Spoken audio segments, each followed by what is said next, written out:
这条吊坠，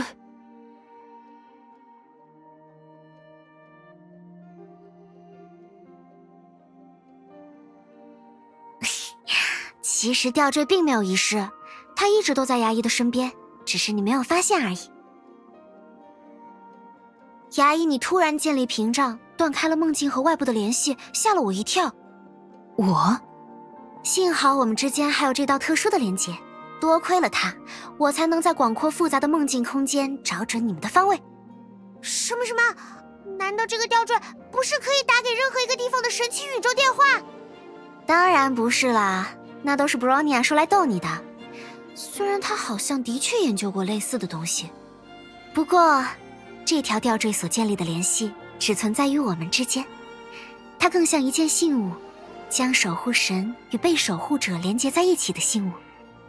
连结信物？哎，不行，本大人脑袋晕了。哎呀，这有什么难的？提安娜的意思就是说，牙医姐姐作为年夜守护神，会一直守护着我们，对吧？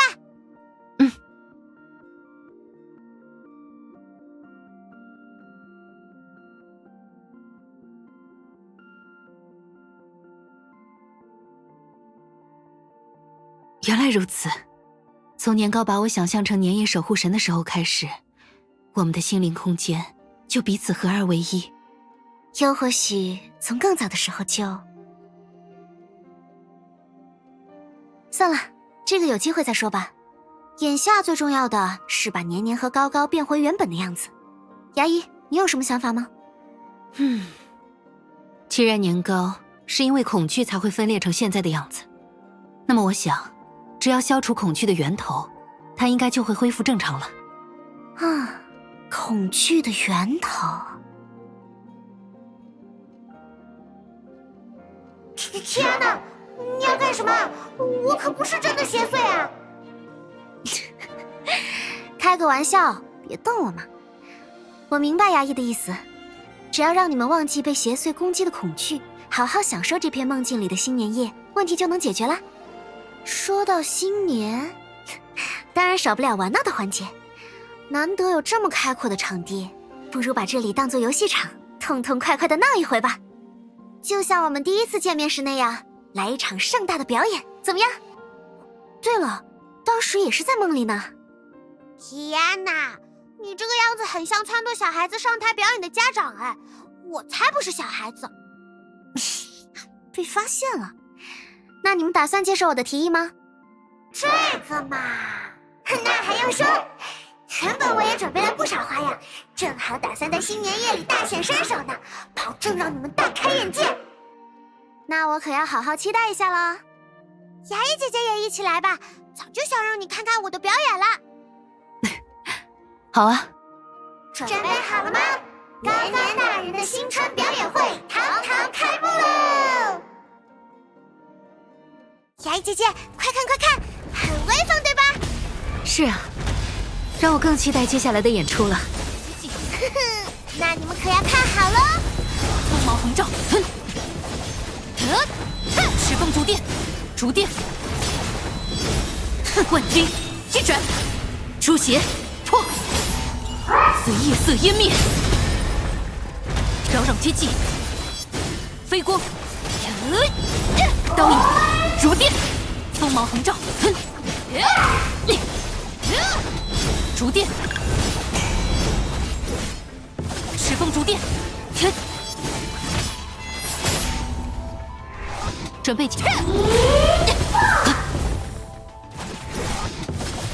凌角冲阵，阴雷，扰攘接济，雷霆降诛，飞光，锋芒横照，百恶劫，随夜色湮灭，赤峰逐电，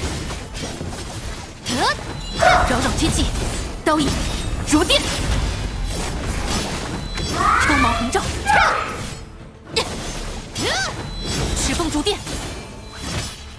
牙医姐姐，天哪，一起给这场演出来个最棒的收尾吧！好啊！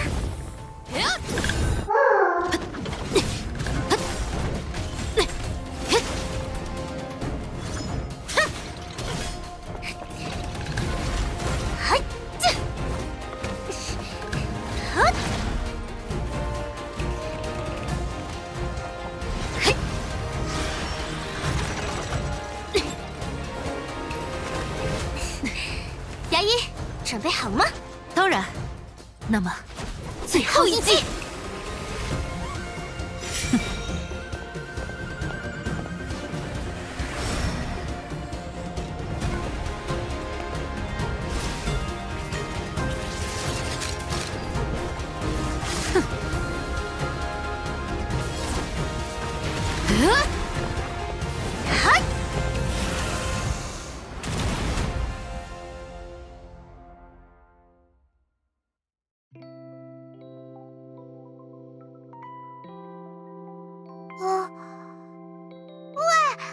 我终于变回来了，好耶！我这下就能离开梦境了吧？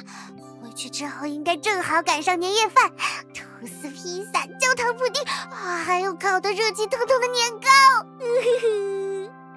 还吃啊，小馋猫！别忘了你是因为什么才被困在梦里的？还不是因为你这几天一直在念叨牙医姐姐做的年夜饭，都给我念馋了。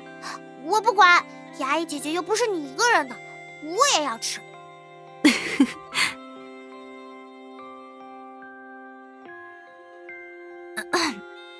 真可惜，牙医一发现你被困在梦里，就马不停蹄的过来救你了。今年的年夜饭只能交给老爸和大姨妈他们了。齐格飞叔叔和德丽莎姐姐。不行不行，我们快回去！无论如何，一定要拯救天命的餐桌才行。好啦，别担心，姐姐丽塔还有龙马叔叔都在，应该不需要展开年夜饭拯救行动。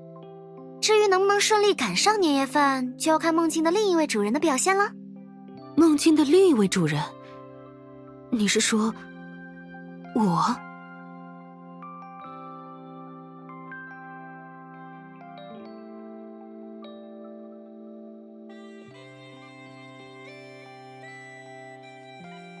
难怪年糕对梦中的考验十分陌生，我却感到似曾相识。原来，这里是我和年糕共同的梦境吗？是啊，还记得最初你和大姨妈他们失去了联络吗？那是因为从进入这里开始，你的梦境就和年糕产生了融合。如果只有年糕这个小笨蛋的话，梦里大概就只剩下新年点心、炮竹玩具和耀武扬威的邪祟怪兽们了吧？天哪，你说的我好像只会吃喝玩一样啊！不过这么说来，难不成我们之前的经历都是牙医姐姐的回忆吗？牙医姐姐找到我是在邪祟们的牢房里，难道牙医姐姐也被绑架过？难怪会对牢房这么熟悉。不对，我能逃出牢房是因为年夜守护神听到了我的呼唤，特地赶来救了我。那牙医姐姐呢？是谁救了你？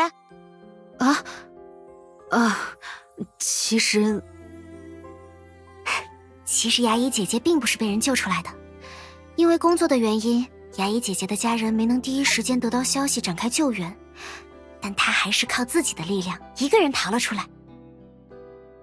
因为牙医姐姐是个很坚强的人。在那之后，牙医姐姐下定决心，一定要变得更强，强到再也不会被轻易打败。这样，如果再有人陷入与她那时相同的境地，她就可以挺身而出，解救那个人了。她也的确是这么做的。往后的日子里，牙医姐姐又遇到了许多的磨难，但她一次也没有后退，而是越挫越勇，越战越强。就像许诺的那样，她救了很多人，也拯救了我。因为牙医姐姐是个很温柔的人。提安娜，为什么你会？是爸爸告诉你的？明明告诉过他，这件事并没有对我造成伤害，更何况也不是爸爸的错。可他却还是耿耿于怀，总觉得对我有些愧疚。因为龙马叔叔关心你嘛。哇，牙医姐姐不愧是年夜守护神，真是太厉害了。是啊，牙医姐姐是个很强大的人。不过嘛，这样的人总是有个缺点，无论什么事，总喜欢一个人自己扛。啊？牙医，你还没有注意到吗？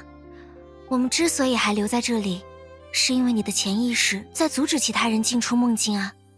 因为你下意识地认为必须要把所有麻烦解决掉才能离开，所以大家才会被困在梦里。你下意识地想要一个人解决问题，所以吊坠才会失踪，你们才会和布朗尼亚走散。调查报告说，年糕吃的那种违禁保健品可以在梦中放大人们内心的想法。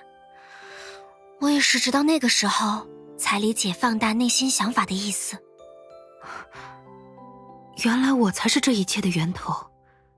那么，年兽之所以会表现成那样，也是因为……是啊，牙医的内心认为年兽是难以战胜的强大敌人。越是这样想，梦境里的年兽就越强大，甚至超越了我们曾经遇到的所有敌人。那并不是年夜守护神与年兽的战斗，而是牙医与另一个自己的战斗。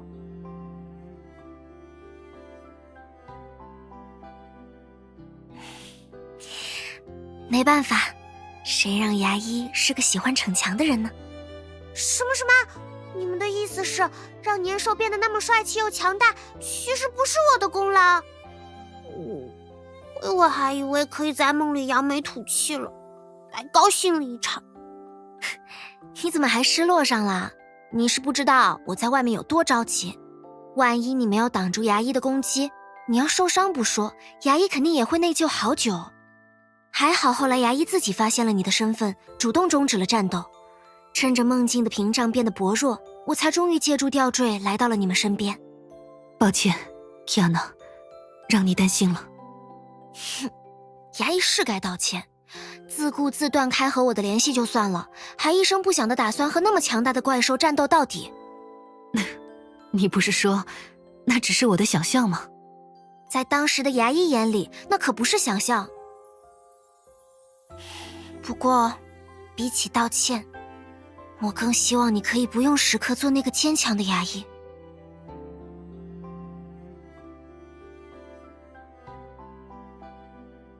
作为伙伴，我们很开心看你变得越来越强大，但作为关心你的人，我们更清楚，你的每一份强大背后都是一道与之对应的伤痕。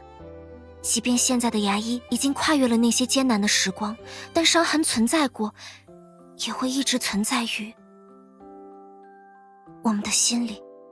比起那个越来越强大的牙医，我更希望你能变得轻松一点。提亚娜，所以牙医，下次再遇到这种事，可不许再一个人逞强了。你完全可以呼叫英勇神武的新春使者和你并肩作战嘛。你看，年夜守护神和新春使者，听起来就是最棒的搭档。我记住了，提亚娜，从今往后我会更加依赖你一些。放心，不是安慰你的借口，毕竟我们的心灵空间。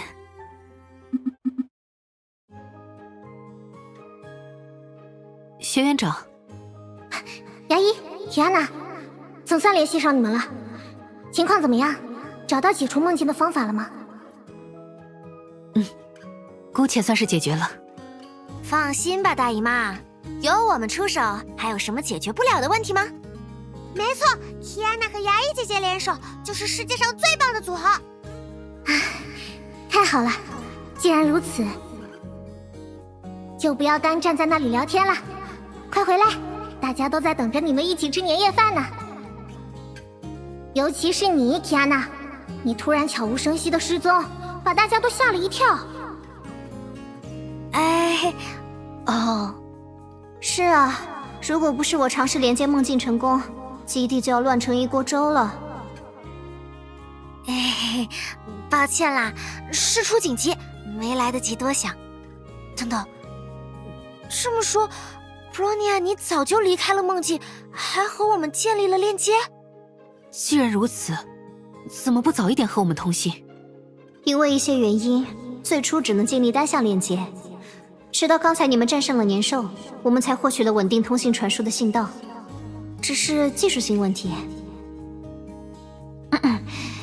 绝对没有偷听你们说话的意思。也就是说，刚才的战斗情况一直在月球基地实况转播。哦，你们到底听了多久啊？也不算很久，从你们交换信物开始。